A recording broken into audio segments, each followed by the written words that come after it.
नमस्कार, जोहार। आप देख रहे हैं वाईबीएन बिहार झारखंड। झारखंड में गठबंधन की स्थिति की अगर बात करेंगे, उस मोड़ पे पहुँच चुकी है, लग रहा है कब दरक जाए कुछ कहा नहीं जा सकता है। और कई ऐसे मुद्दे हैं झारखंड को लेके लगातार कह सकते हैं कि सुर्खियों में है, चाहे अम्बा की मामला हो, चाहे और कई मामले हैं, चाहे कह सकते हैं बोकारो, हजारीबाग में ट्रेजरी घोटाले के मामले को लेके। इन तमाम मुद्दों को लेके हमारे साथ बात करने के लिए प्रतुल साहब है, प्रदेश प्रवक्ता हैं।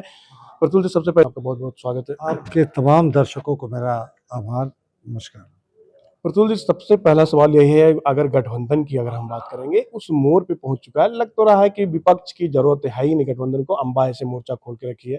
और दूसरी तरफ एक आपने भी सुना होगा साँप, अब तो नया आ गया मेढक। उन स्थिति को आप कैसे देख रहे हो?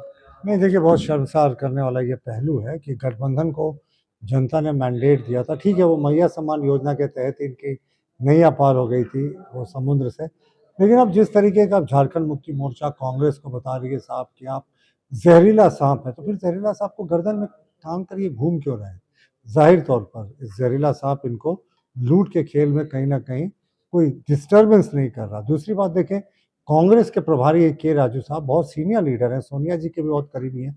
वो कहते हैं कि मुख्यमंत्री जी के अधीन आने वाले माइनिंग डिपार्टमेंट में बड़े पैमाने पर घपला घोटाला है और पूरा का सिस्टम जो है वो माइनिंग माफिया के दबाव में चल रहा है।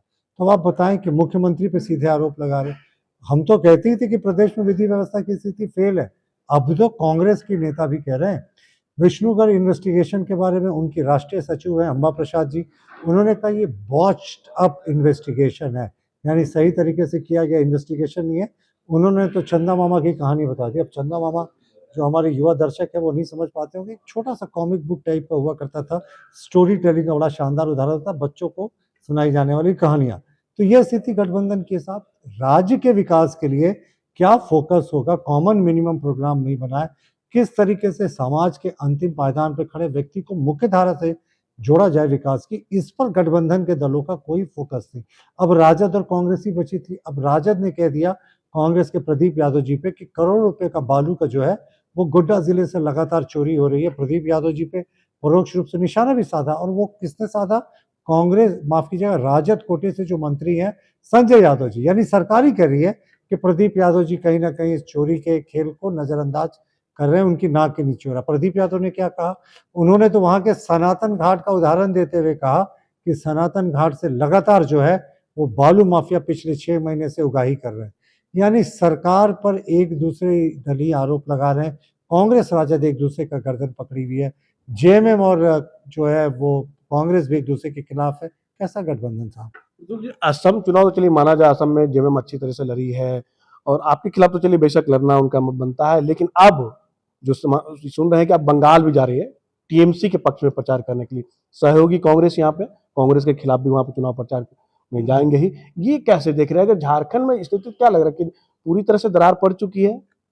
गुरुजी के सपनों को चकनाचूर करने वाले ये लोग हैं। और गुरुजी ने कहा था, वृहद झारखंड की कल्पना की थी, जिसमें उड़ीसा के भी जो ट्राइबल एरियाज थे और जो बंगाल के ट्राइबल एरियाज थे वो तो बहुत ही ज्यादा थे।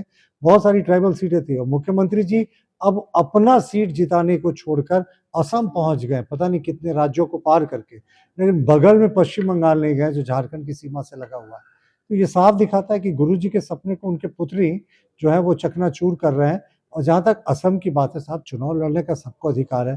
फ़र्क देखिए साहब, हम वहाँ सरकार बनाने के लिए चुनाव लड़ रहे हैं और वो सिर्फ इसलिए लड़ रहे हैं कि एक आध सीट पर उनकी जमानत बच जाए। अतुल जी, अगर बात करेंगे अम्बा, तो चलिए सरकार पे पूरी तरह से सवाल की बौछार करें। उन्होंने कहा कि उनके जो पिता का जो निष्कासन हुआ था, उस पे उन्होंने कहा कि कांग्रेस में कुछ गिने चुने लोग हैं, क्या वो डिसीजन हमारे पार्टी का नहीं लेंगे? और क्या लगता है ये जो चल रही है आपस में उनकी कह सकते हैं खिचड़ी चल रही है कांग्रेस की, अगर अंदरूनी को लेकर, उसको कैसे देख रहे हैं? ये कांग्रेस का इंटरनल मैटर है, इस पे हमारी कोई प्रतिक्रिया नहीं है। और ये आपको देखना चाहिए, खंड खंड हो गई है कांग्रेस। अब इस तरीके की बातें हो रही हैं, कम से कम अम्बा प्रसाद साहस तो दिखा रही है सच बोलने का। अब सच बोलने के पीछे का उनका जो कारण हो, अपने प्रदेश नेतृत्व को टारगेट करना है, जो भी हो, सच बोलने का साहस तो दिखाया। अब इंटरनल मैटर्स इनका है, इनको ही लड़ने दीजिए। तो जी, गठबंधन को आप कैसे देख रहे हैं? जिस तरह जो चल रहा है सांप सुचंदर वाला हाल दिख रहा है, क्या बीजेपी वॉच कर रही है कि बीजेपी भी किसी न किसी में, कि अगर उन्हें मिलता है, अगर कर सकते हैं हेमंत सोरेन के द्वारा कि आप हमारे साथ मिले, सरकार बनाए, तो क्या बीजेपी एक्सेप्ट करेगी इन चीजों को? देखिए, पूरा भ्रष्टाचार और जो यहाँ पर ये वादा खिलाफी ने कैंसर का रूप ले लिया है इस राज्य में। ये सरकार पूरे तरीके से भ्रष्टाचार में लिप्त है और कैंसर का ऑपरेशन सिर्फ आप एक हिस्से का इलाज करके नहीं कर सकते, एक हिस्से को काट के नहीं कर सकते। आप कांग्रेस को काट देंगे, राजद को काट कर देंगे, लेकिन मेन तो झामुमो है। तो हमारी जो लड़ाई है वो जमीन से लेकर सदन तक तीनों दलों के खिलाफ समान रूप से, क्योंकि तीनों को, हाँ, मुझे खत्म करने दें। तीनों दलों से हमारी समान रूप से लड़ाई है, वो लड़ाई को हम अंजाम तक पहुंचाएंगे। हमारी कोई मजबूरी नहीं है, ना हमारी कोई मंशा है कि ऐसे भी बालू चोरी का जिनके ऊपर आरोप हो, लोहा चोरी का आरोप हो, जमीन चोरी का आरोप, उनके साथ हम हाथ मिलाएं। ये हमारी राजनीतिक सुचिता में नहीं है। तो जो ट्रेजरी घोटाला चला उसको लेकर के बीजेपी के शासनकाल में वो घोटाला जब हम कल भी कही है, सिद्ध करे जेएमएम, जिसके शासनकाल में वो एक्शन ले, पर फिलहाल एक्शन लेना तो शुरू करें। और क्यों अखबारों और मीडिया हाउसेस को आना पड़ा सामने, क्या कर रहा था इनका? तो जो अकाउंटेंट जनरल का पूरा ऑफिस है, इनका वित्त मंत्रालय क्या कर रहा था? ड्राइंग एंड डिसबर्सिंग ऑफिसर जिलों के जो होते हैं पुलिस के, वो एएसपी होते हैं या डीएसपी होते हैं, वो लोग क्या कर रहे थे? तो सीधे गाज कितने एएसपी कितने डीएसपी की नौकरी जाएगी और उनके जो कंट्रोलिंग अफसर हैं कितने लोग इस जद में आएंगे। और ये जो टेंडर घोटाला है, मुझे लगता है ये झारखंड का सबसे बड़ा घोटाला साबित होगा। साहब ये क्या कर रहे हैं? सीआईडी जांच करा रहे हैं। सीआईडी कैसे जांच करेगी? सीआईडी में यही पुलिस के अफसर हैं, झारखंड पुलिस के, और जो वहाँ ड्राइंग एंड डिसबर्सिंग अफसर हैं वो भी झारखंड पुलिस के अफसर हैं। तो पुलिस के खिलाफ कैसे जांच करेगी? हिम्मत है सीबीआई जांच कराए माननीय मुख्यमंत्री जी, और ईडी को भी इन्वॉल्व करे, क्योंकि पैसे जो है वो खाते से ट्रांसफर होकर दूसरे खाते से दूसरे राज्यों में भी भेजे जाने की सूचना है। तो राज्यसभा की अगर बात करें, क्या बीजेपी उम्मीदवार उतारने जा रही है?